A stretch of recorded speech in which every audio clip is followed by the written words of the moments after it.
মোৰ নাম মুজিবুৰ ৰহমান, মোৰ ঘৰ চৰমুখত।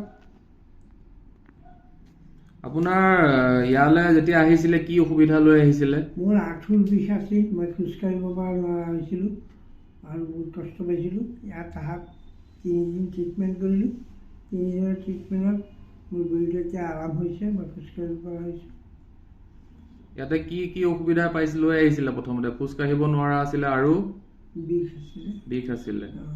এতিয়া আপোনাৰ বিষটো কিমান শতাংশ কমিলে? এতিয়া 3 দিন ট্ৰিটমেণ্টত মেচিনৰ হেৰিত এতিয়া মই খোজকাঢ়িব পৰা হৈছোঁ।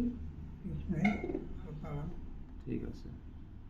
ইয়াত আৰু সুবিধা তেওঁলোকৰ সুবিধা ভাল আছে। ইয়াত এক্সাৰচাইজো শিকায়, আকৌ মেচিনৰ দ্বাৰাই কিবা ট্ৰিটমেণ্ট কৰে। ইয়াত বহুত আৰাম পোৱা যায়। মই নিজে ইয়াত ভাল পাইছোঁ, উপলব্ধি হৈছে। এতিয়া মই ৰাইজকো কওঁ যে কোনোবাই এনেকুৱা অসুবিধা হ'লে ইয়াত আহক, ট্ৰিটমেণ্ট কৰক।